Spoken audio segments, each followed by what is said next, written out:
If we stripped away the strongman facade, the mask, literally with the makeup and figuratively, that Trump portrays, the crowds that are diminishing, but the cheering, the Trump brand, you tear all that away, you break all that down, what's left?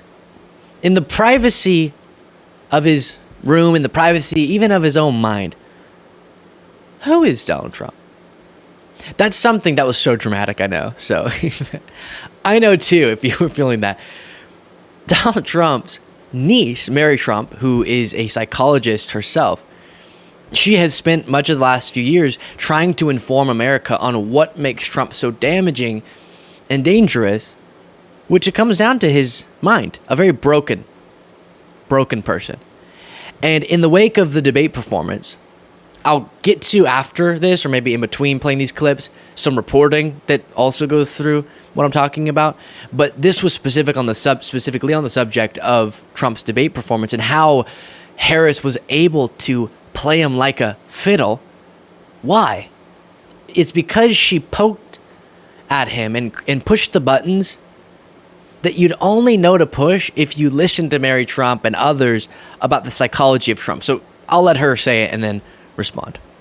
For me, it was the first time I've seen somebody figure out a way to completely rattle the former president, and in the most simplistic of ways, criticizing, suggesting people were bored by his rallies and leaving. And from then on, he was just yelling. That needled him so much, he was knocked off the rest of the night.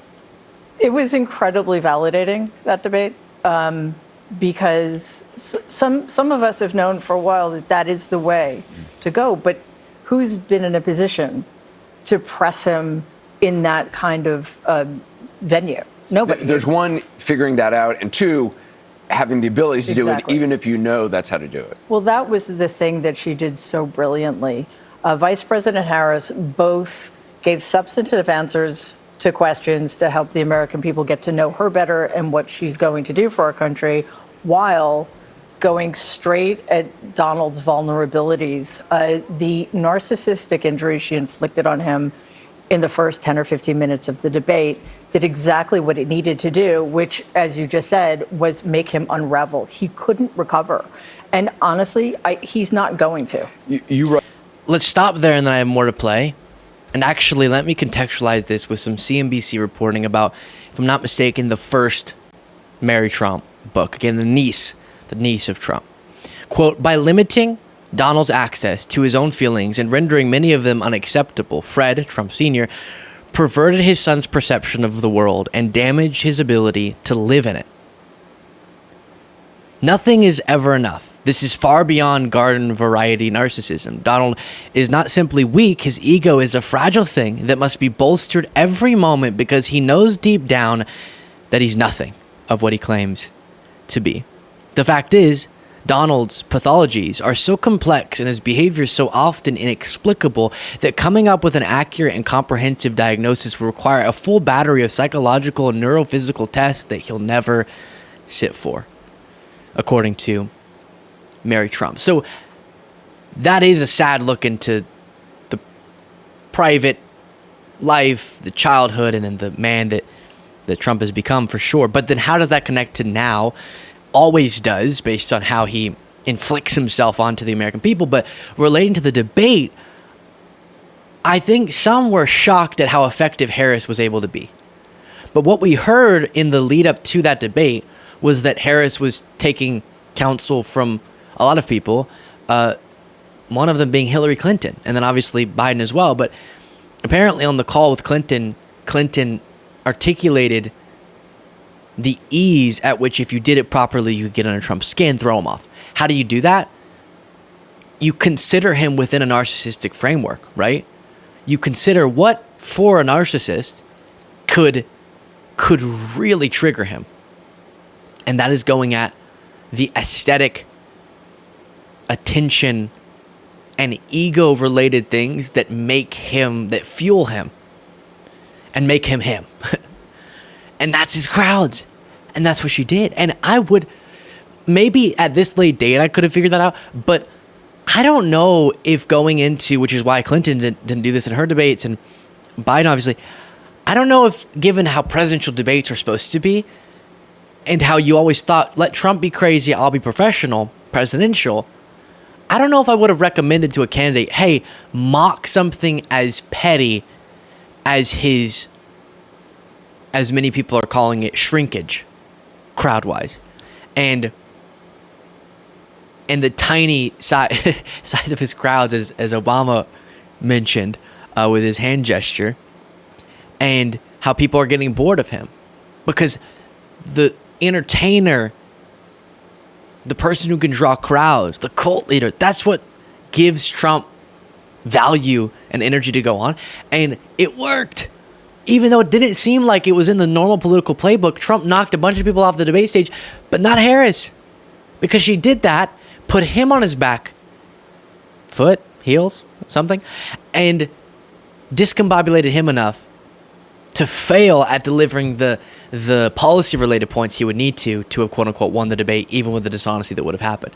So, really fascinating. Mary Trump should have been helping, not that she was directly involved, but her thinking should have been a part of this long before now. Here's more. Right in your new book, the trouble with Donald had started long before he entered school. At home, he tormented his little brother, Robert, a year and a half younger, and seemed to have nothing but disdain for everybody else, including and perhaps especially his mother.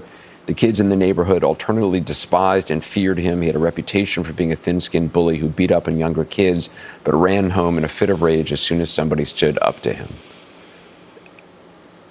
I mean, it's fascinating to hear that description of a little boy and seeing the man. That is one of the most damning and dangerous things about Donald Trump, and that is the thing that one of the things that makes him most unfit. He's never evolved from that. That's still who he is. You see that in him now? Absolutely. Your book is very moving. It's deeply personal. You write about, your childhood growing up in the Trump family. Your father suffered from alcoholism. He died when he was just 42 years old. And you write about this comparison between how your father was treated by his father, by your grandfather, and how the former president was kind of molded into the person he is today. Yeah. Interestingly, because my dad was 8 years older than Donald, he was the heir, he was the namesake, he was the oldest son. All of the attention was on my dad for a long time. The expectation was on him because he was the oldest. Exactly. Very much in the mold of that time. As the oldest son and namesake, he was expected to take over the family business / empire.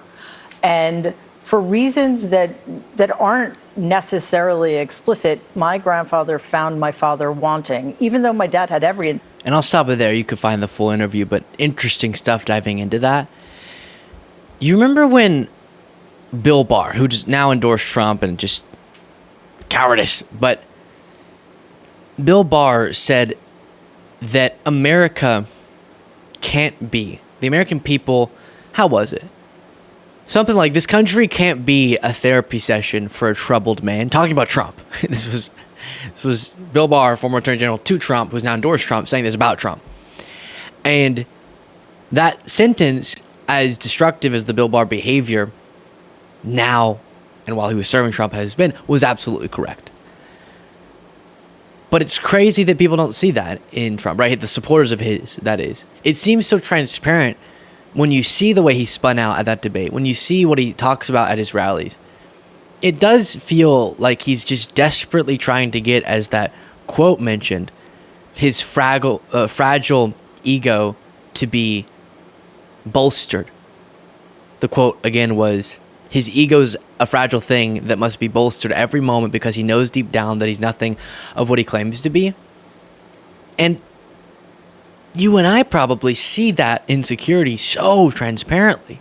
It seems that so much of this political endeavor for him is about that, serving his narcissism. But other people truly believe, not accurately, this isn't a both sides thing, there's one correct answer, but then people incorrectly believe, no, he's selflessly doing this for me. They're not after him. They're after me. He's just in the way, they'll say.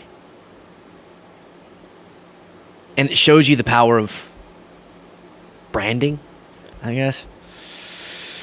And MAGA media has become a very powerful thing as well. Let me know what you thought of that in the comments. And if you do want to get our exclusive, is it exclusive? Yeah, to us. We designed it. Kamala Harris merch, election themed merch. You can do so. And if you're thinking, I don't want to pay those prices, 30% off with the promo code, you guessed it, Kamala.